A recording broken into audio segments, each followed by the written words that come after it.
Hello friends, welcome to my new lecture video. I am Mohammad Tariqul Islam.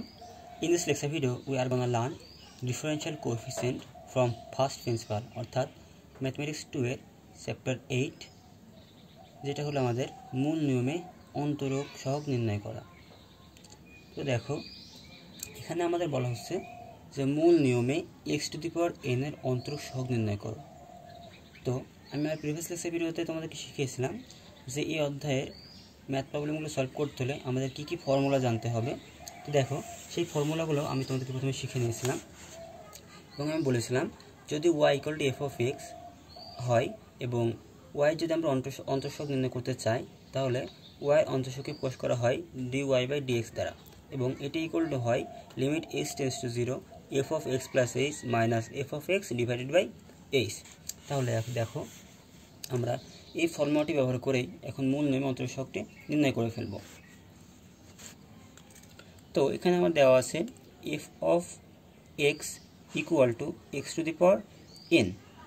তো আমরা জানি যে y = f(x). তাহলে আমরা লিখতে পারি y = x to the power n। এখন আমাকে y এর অন্তরক সহগ নির্ণয় করতে হবে। তাহলে আমরা লিখতে পারি dy/dx অর্থাৎ x এর সাপেক্ষে y এর অন্তরক সহগ হবে। আমরা সূত্র জানি যে limit h tends to 0 f(x + h - f(x / h)। তাহলে এটি আমরা লিখতে পারি limit h tends to 0 f(x + h). f(x + h) মানে কি?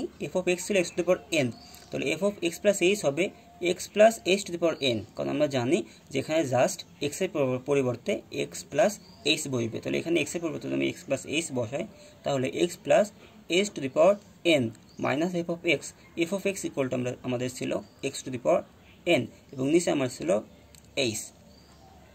এখন দেখো আমরা কিন্তু সূত্র শিখেছিলাম 1 + x to the power n K expansion করতে হয় কীভাবে বা এক্সপান্ড করতে হয় কীভাবে, এর বিস্তৃত সূত্র কিন্তু আমরা শিখেছিলাম, কিন্তু x + h two the power n এমন কোনো সূত্র কিন্তু আমরা শিখিনি।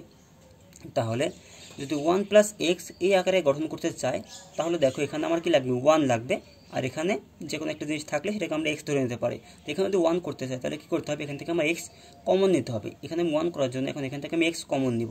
তাহলে দেখো তো লিমিট h টেন্ডস টু 0 এখান থেকে আমি যদি x কমন নিই তাহলে এখানে থাকে কি 1 প্লাস h থেকে যদি x কমন নেওয়া যায় তাহলে হবে h/x, কারণ আমরা জানি কমন নেওয়া মানে ভাগ করা। তো h-কে x দ্বারা ভাগ করে দিলাম। তো এর পাওয়ার ছিল কত n, তাহলে এদের পাওয়ার হবে কত n, তাহলে minus x to the power n / h। এখন দেখো আমরা জাস্ট ক্যালকুলেশন করব। আমরা এখানে লিখতে পারি x to the power n, এই পাওয়ারটাকে x এর উপর আলাদা করে দিলাম এবং 1 + h/x two the power n 1 + h/x two the power n, যেটা দুইটা গুণ আকারে ছিল তাই পাওয়ারটাকে আমি কী করতে পারলাম, আলাদা করতে পারলাম। এখন minus x to the power n / h। এখন দেখো এখানে x to the power n আছে, এখানে x to the power n আছে, আমি চাইলে কিন্তু x to the power n T common নিতে পারি।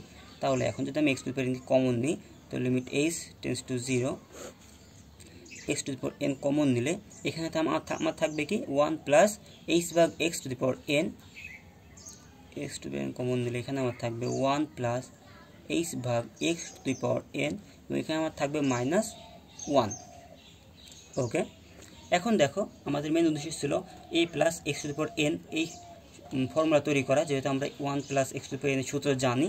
তাহলে 1 + x to the power n, এখানে 1 + x to the power n বলতে 1 + x to the power n এর সূত্র আমরা জানি, কিন্তু এখানে 1 + x বলতে রয়েছে 1 + h/x two the power n, অর্থাৎ এখানে x হবে আমার h/x। x বলতে আমরা বুঝবো h/x। তাহলে দেখো আমরা ফর্মুলাটি দেখে আসি। আসলে 1 + x to the power n এর সূত্র কি, আমরা জানি 1 + x to the power n এর বিস্তৃত সূত্র হলো 1 + nx + n × n - 1 / 2 factorial × x² plus চলতে থাকবে x to the power n পর্যন্ত।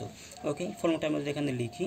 তো লিমিট h টেন্ডস টু 0 এখানে আমাদের ছিল h। তাহলে দেখো আমি এখানে x to the power n ভাগ h-কে আলাদা করে লিখতে পারি, x to the power n ভাগ h-কে লিখলাম, আর বাকি যেটা ছিল এটার আমি ফর্মুলা করে ফেলবো।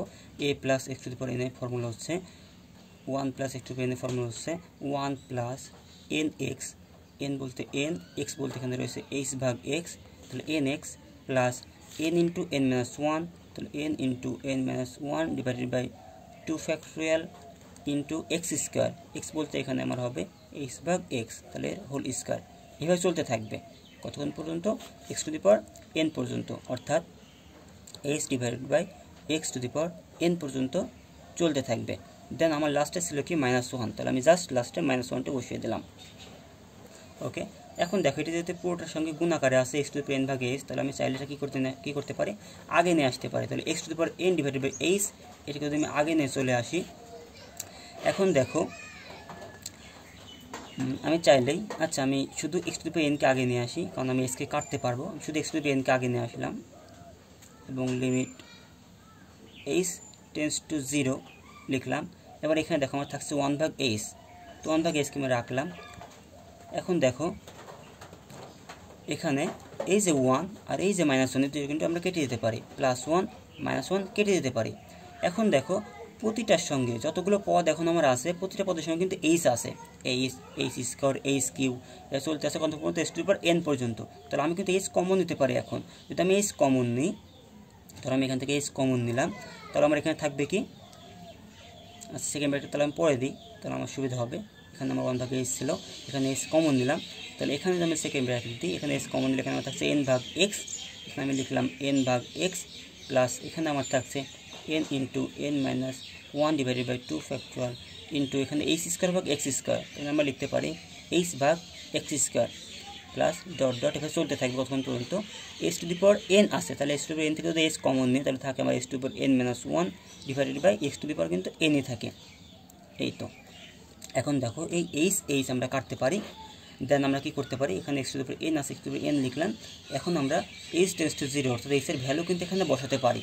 তো এইচের ভ্যালু 0 যদি আমরা এখানে বসাই, তাহলে দেখো সবগুলো আমার 0 হয়ে যাবে। এইটা বাদ, এখানে কোনো এইচ নেই, তাই এটা আমার এন ভাগ এইচ থাকবে। কিন্তু বাকি যেগুলো প্রতিটা পদের সঙ্গে কিন্তু আমার এইচ গুণ আকারে আছে, তো কুকুরে আছে এইচ। তো প্রতিটা পদের সঙ্গে যেহেতু এইচ আছে আমার, তাহলে এইচের মান 0 বসালে এই পদটা কী হয়ে যাবে? সবগুলো পদ কিন্তু 0 হয়ে যাবে। জাস্ট তাহলে এখান থেকে আমরা পাচ্ছি সবগুলো পদ থেকে জাস্ট পাচ্ছি এন ভাগ এক্স, তাহলে x to the power N into N ভাগ এক্স। তাহলে এটাকে যদি আমরা একটু সাজিয়ে লিখি, তাহলে এনটাকে আগে লিখলাম into x to the power n divided by x. তাহলে একই চলকের পাওয়ার যদি ভাগ আকারে থাকে, তাহলে আমরা জানি পাওয়ার দ্বয় বিয়োগ হয়। তাহলে N into x to the power উপরটা পাওয়ার এন আর সেটা পাওয়ার 1, তাহলে এন মাইনাস 1। এটাই কিন্তু আমাদের কাঙ্ক্ষিত অ্যান্সার। তো আশা করি তোমরা বুঝতে পেরেছো। তার মানে আমার এই অধ্যায়ের অঙ্কগুলো সলভ করতে হলে আমাকে প্রথমেই এই অধ্যায়ের সূত্রগুলো এগুলো আমি শিখিয়েছি, এই সূত্রগুলো তোমাদেরকে আগে জানতে হবে।